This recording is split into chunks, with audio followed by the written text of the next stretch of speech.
11, em Lucas, versículo 12, Salmo capítulo 3, versículo 5, Isaías 26, versículo 19, Romanos capítulo 13, versículo 11, e Lucas capítulo 22, versículo 46. Cura interior.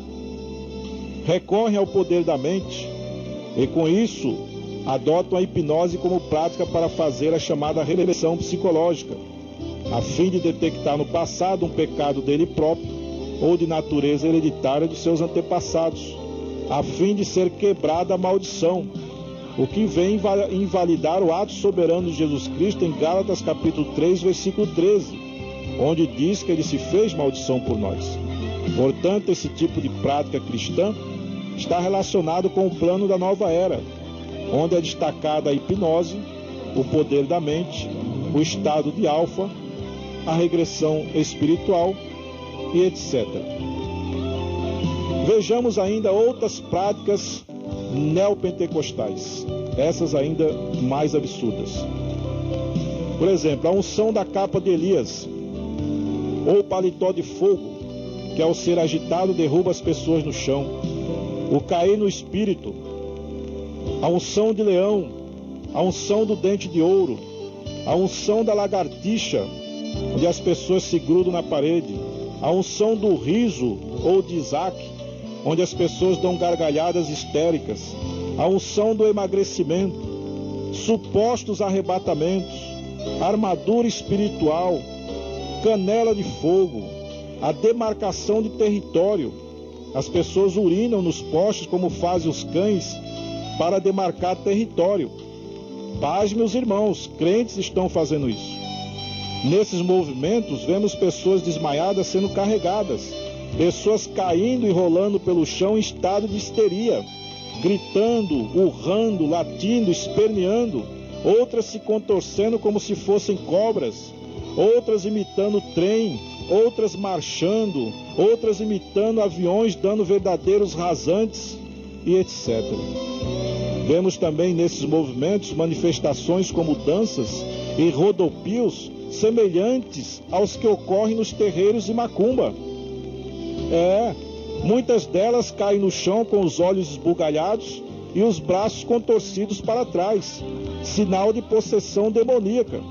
Inclusive, quero dizer que em muitos desses cultos são usados instrumentos como o pandeiro, o atabaque, e as músicas seguem o mesmo ritual do candomblé, mesmo ritmo, o que tem provocado inclusive manifestações dos adeptos do candomblé reclamando que estão sendo copiados pelos evangélicos.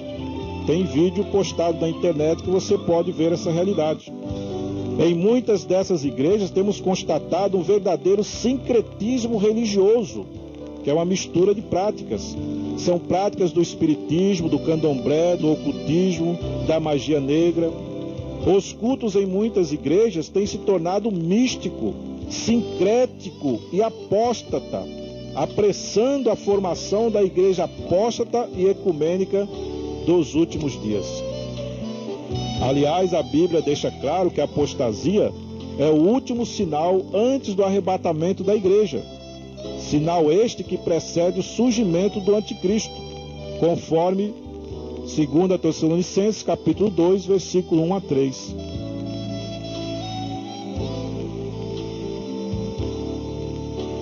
Gostaria de citar alguma dessas práticas heréticas.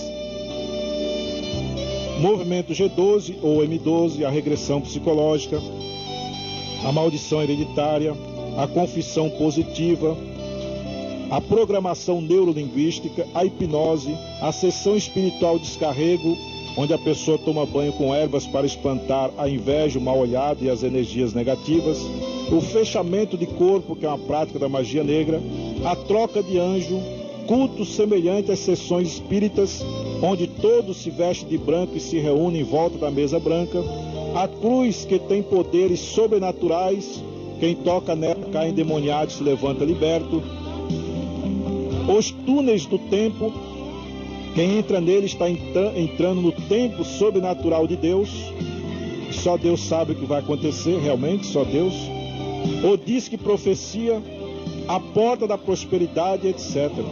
sem falar nas muletas espirituais, que são objetos supostamente ungidos, como a água consagrada, a chave consagrada que abre todas as portas, o lenço ungido, a rosa ungida, o cálice de suco de uva que se transforma no sangue de Cristo, que é a transubstanciação, o azeite ungido, o suco do apóstolo que engravida, a sopa feita com a foto do apóstolo, da bispa que cura enfermidade, a camisa que cura, a corneta que quando tocada derruba as muralhas de Jericó, a arca com poderes mágicos, as pedras ungidas que derrubam os Golias da vida, a cruz vazada e a cruz iluminada, o caminho de luz, o caminho de sal, os 318 de Abraão, os 70 apóstolos, o celeiro de Deus, o mar vermelho, a aspersão com a ruda, o manto sagrado, a mezuzá, o sangue do cordeiro, o cântaro de Gideão,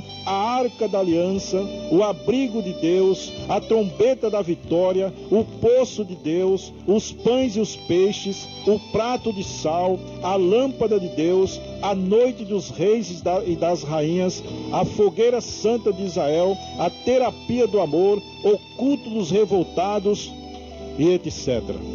Quer mais? Francamente, é de se admirar a criatividade deste povo. Esses movimentos, com seus modismos e práticas heréticas, têm sido os responsáveis por tornar a Igreja de Jesus uma igreja mística, sincrética, com misturas de práticas que envolvem o catolicismo, o umbandismo em todas as suas nuances, o espiritismo, o ocultismo, a magia negra, a maçonaria, o esoterismo, a nova era, o pensamento positivo, a autoajuda, além de superstições e crendices populares. É como diz 2 Timóteo capítulo 4, versículo 4. E desviarão os ouvidos da verdade, voltando às fábulas. Como disse um pastor amigo meu, é um verdadeiro caldeirão da bruxa. Os neopentecostais dizem que essas manifestações são um sinal visível do poder de Deus. Será? A minha resposta é não. Os sinais visíveis da manifestação do poder de Deus estão citados na Bíblia. Basta ler em Marcos capítulo 16, versículos 17 e 18, e Lucas capítulo 10, versículos 17 a 20, que são cura dos enfermos, expulsão de demônios, falar novas línguas, e o maior de todos os sinais, a conversão de almas, conforme Lucas capítulo 10, versículo 20, onde Jesus disse que o mais maravilhoso não é o demônio sujeitar a nós pelo nome de Jesus, não é termos casa própria, não é termos um carro novo, não é sermos curados de uma enfermidade, não. A maior bênção, o maior milagre a qual nós devemos nos alegrar é o fato de o nosso nome estar escrito nos céus, no livro da vida.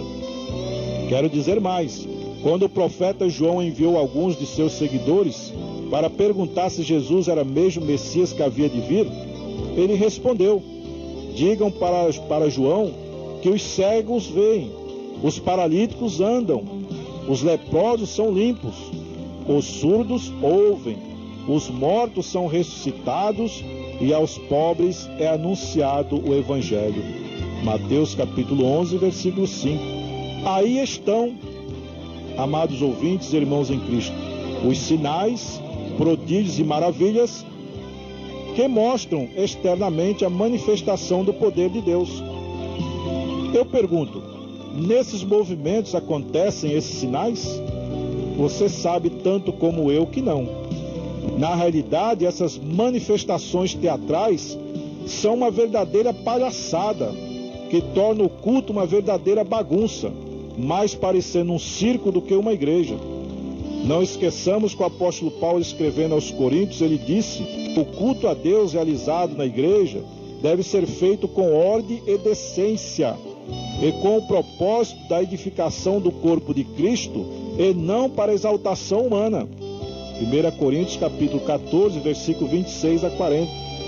Na realidade, esses movimentos são tentativas inúteis de se ocupar o espaço vazio deixado pela falta da manifestação do verdadeiro poder de Deus, que é manifesto em sinais, prodígios e maravilhas. É o que eu chamo de bezerrinhos de ouro, semelhantes ao que o rei Jeroboão fundiu, para evitar que o povo de Israel subisse a Jerusalém e não voltasse mais para o reino do norte, onde ele era o rei. 1 Reis, capítulo 12, versículo 26 a 28. São os entretenimentos criados para agradar e segurar o frequentador.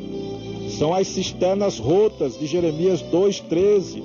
São os maus caminhos de 2 Crônicas 7,14. Dizem eles que são os semeadores de fogo dos últimos dias. De qual fogo estamos falando? Creio que é do fogo estranho contemplado pelo profeta Elias quando estava na caverna, cujo fogo Deus não estava nele. 1 Reis 19, versículos 11 e 12. Ou é aquele fogo estranho que os sacerdotes Nadab e Abiú ofereceram no átrio do tabernáculo e foram fulminados pelo poder de Deus? Levíticos capítulo 10, versículo 1 a 10. Diz essa passagem que eles foram mortos porque não fizeram diferença entre o santo e o profano, entre o imundo e o limpo.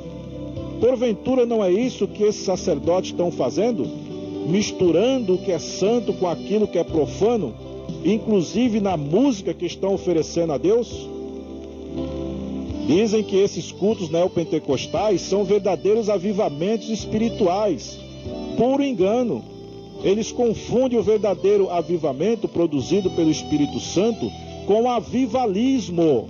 O avivalismo é como fogo de palha. Dura apenas um culto. No outro dia o crente volta a ser o que sempre foi, frio e carnal. Existem muitas igrejas barulhentas sem nenhum poder espiritual. Essas igrejas são como latas vazias. Faz muito barulho, mas por dentro estão vazias. O verdadeiro avivamento é algo muito mais abrangente. Embora as igrejas avivadas convivam com a manifestação dos dons espirituais, isso não pode de forma alguma ser tomado como único parâmetro. O verdadeiro avivamento produzido pelo Espírito Santo é precedido de amor e dedicação à palavra, arrependimento e conversão genuína, conforme 2 Crônicas 7,14. Ele não passa rápido, ele vem para ficar. Avivamento é algo muito mais abrangente e se dá como resultado do comprometimento do cristão para com Deus. Ele é evidenciado pelo grau de conversão, caráter e arrependimento dos membros de uma igreja. Quero dizer que uma igreja avivada é aquela que cumpre a sua missão de levar a palavra de Deus a todo mundo. Crente avivado é aquele que tem compromisso com a igreja local, que prega, ensina, visita, evangeliza e promove a unidade cristã na sua igreja. Para concluirmos, quero dizer o seguinte: eu quero aqui salientar e alertar o povo de Deus que todas essas campanhas, propósitos e sacrifícios têm um valor pré-estipulado para a pessoa poder participar, porque acaba levando muitos incautos à dependência. Pois se não der certo em uma campanha, tem que fazer outra, e outra, e outra, e assim sucessivamente. Quando o dinheiro ou os bens dessa pessoa acabar, ela está fora do jogo, e ainda vai ter que ouvir que não teve fé suficiente para receber o tudo de Deus. Fácil, não? E o que não faltam são estratégias para tirar dinheiro do povo. Sem falar que muitos ensinam a pessoa a não pagar o aluguel nem as demais contas para poder fazer o sacrifício. Outros utilizam a passagem da viúva pobre que deu tudo que tinha para tirar tudo que a pessoa tem. Casa própria, carro, sítio, fazenda, etc. As bênçãos de Deus jamais podem ser compradas com dinheiro, como pensou um homem chamado Simão. Fato esse registrado em Atos capítulo 8, do versículo 17 ao 23. Eles fazem isso porque são constrangidos pelo líder principal a atingir metas, chamado também de alvos, que são gordas quantias pré-estipuladas em dinheiro que cada congregação local tem que atingir. Somente para lembrar, o alvo da igreja deve ser ganhar almas para o reino de Deus. Existe também aí a ganância do líder local em arrecadar bastante, porque ele leva uma porcentagem em cima de todo o dinheiro bruto que entra na arrecadação dos cultos. É um verdadeiro mercantilismo gospel. E essas pessoas são verdadeiros estelionatários da fé. São os Balaões da vida, são profetas mercenários, que não têm nenhum cuidado, nenhum compromisso com o rebanho de Deus. É a tal visão empresarial que muitos líderes estão adotando nas suas igrejas, onde a igreja de Jesus é tratada como uma empresa privada, o evangelho como produto a ser comercializado e os frequentadores como consumidores em potencial. Aliás, quero aqui aproveitar a ocasião, quero abrir um parênteses, para dizer que em muitas dessas igrejas, Jesus já não manda mais, ele já não é mais a cabeça. Quem manda são os seus donos, geralmente membros da mesma família, onde o pai é o presidente e o filho o vice-presidente, ou vice-versa. São verdadeiras oligarquias, comandadas por um regime estatutário vitalício e hereditário. Ou seja, vitalício porque enquanto estiver vivo ele manda, e hereditário porque quando morrer passa para o seu filho ou filhos.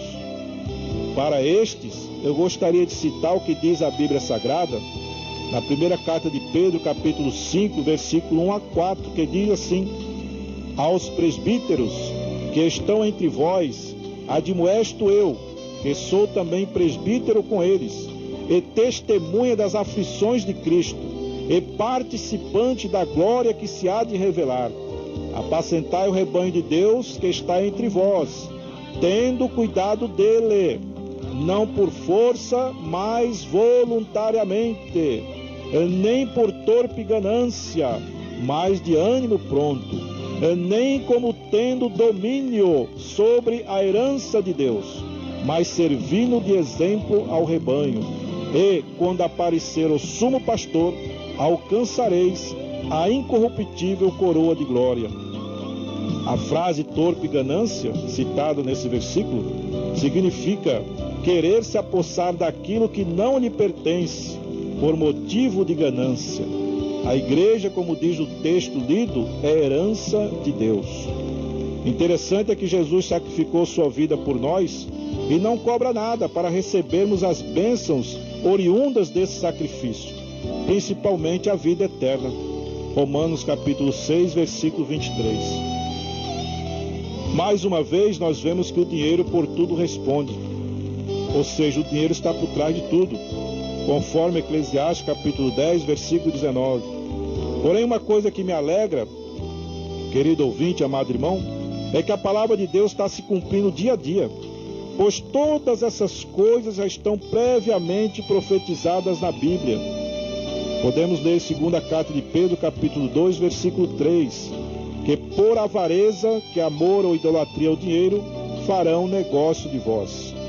O que esses homens precisam é ficarem sóbrios, como disse o apóstolo Paulo a Timóteo em 2 Timóteo capítulo 4, versículo 5, porque eles estão embriagados pelo poder e ambição pelo dinheiro.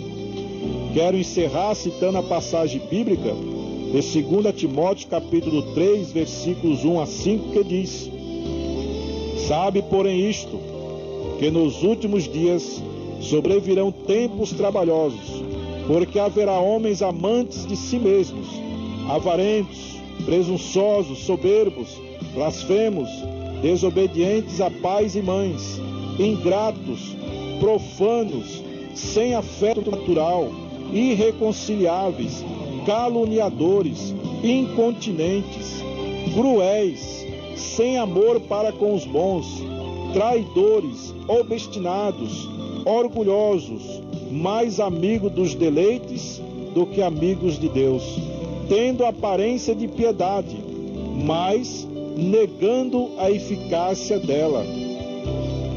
Destes, afasta-te. Termina essa passagem com esta advertência: destes, afasta-te. Então aqui está a primeira parte, queridos, desse estudo sobre movimentos neopentecostais. Nós vamos fazer uma pequena pausa para tomar uma água. Você vai ouvir aí um louvor e vai continuar conosco aí na sintonia, na Rádio Projeto de Deus, porque já já eu estarei falando sobre a segunda parte desse estudo, que eu vou falar especificamente sobre um movimento chamado Cair no Espírito, cujo nome científico é fanerose. Eu vou explicar qual é a origem dessa prática, cair no Espírito. Então não saia daí, fica atento aí que nós voltamos já já.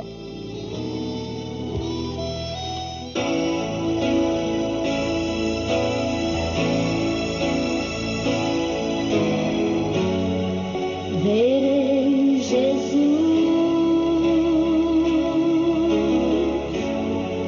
como Ele é, sua voz suave me chamando, que momento feliz, e voarei com asas de águia e subirei às alturas e lá viverei. Resta pouco tempo, meu Jesus já vem. Os sinais do tempo, ouço sua voz no vento, dizendo que Ele vem. Verei o seu rosto e as marcas que Ele tem nas mãos. Cantarei bem alto, expressando a alegria que há no meu coração.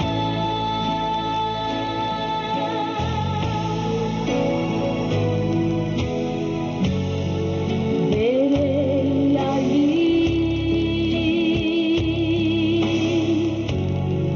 os meus irmãos que um dia partirão deste mundo pra celeste mansão e cantarei num grande coral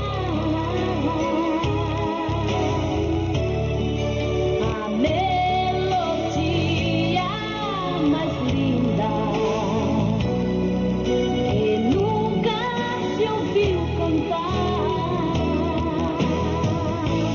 Resta pouco tempo, meu Jesus já vem. Os sinais do tempo, ouço sua voz no vento, dizendo que Ele vem.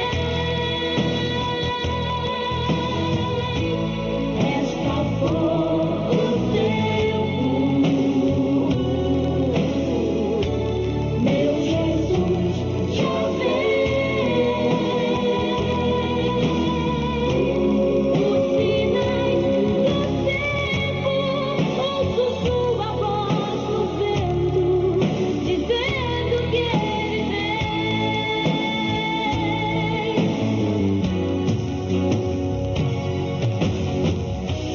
Resta pouco tempo, meu Jesus já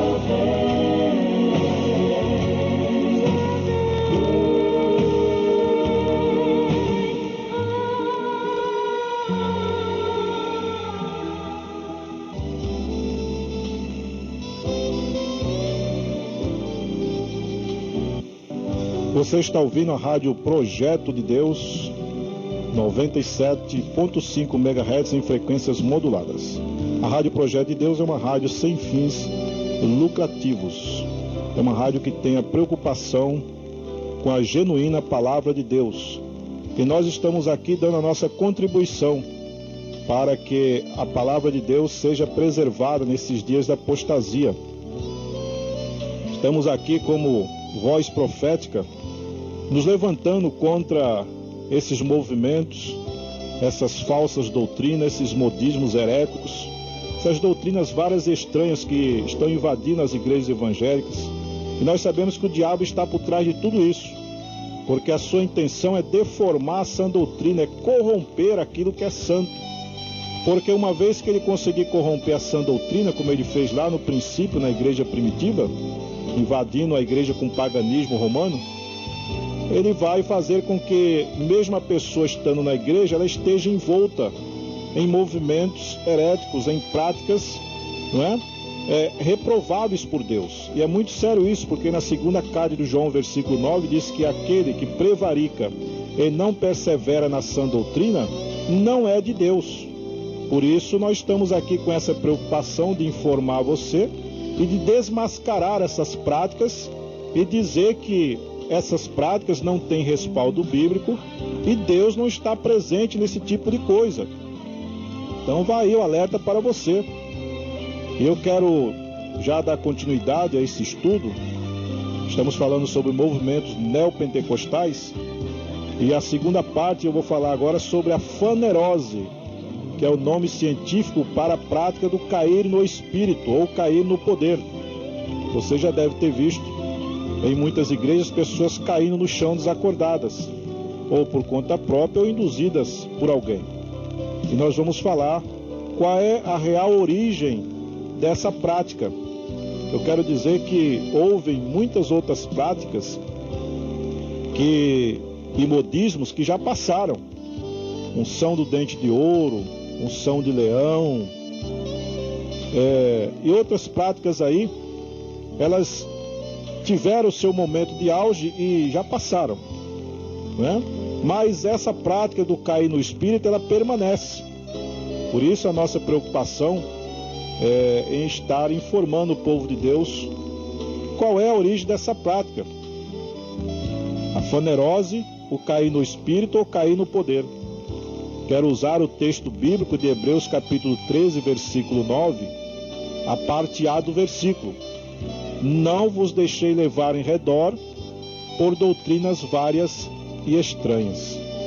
Então eu, pastor Antenor Bezerra, estarei falando a partir de agora sobre a fanerose, o cair no espírito ou cair no poder. O que é a fanerose? Fanerose é o nome científico para o cair no espírito. Fanerose é uma palavra grega, faneros, que significa tornar visível. O que é a fanerose? Trata-se da prática na qual as pessoas que estão sentindo a presença de Deus caem como se estivessem desacordadas. O movimento que levou à crença na doutrina do cair no espírito teve seu início no Canadá, mais precisamente em Toronto, em 1994, na igreja do aeroporto, cujo nome em inglês é Catch the Fire, que significa pegar o fogo, onde a prática da doutrina é muito usada pelos pentecostais e aceita pelos membros destas denominações. O nome popular dessa igreja é a Igreja do Caicai. Nós vemos algumas variações desse movimento, como por exemplo o paletó de fogo ou a capa de Elias, que faz com que as pessoas caiam em forma de cascata ao ser agitado o paletó ou a capa.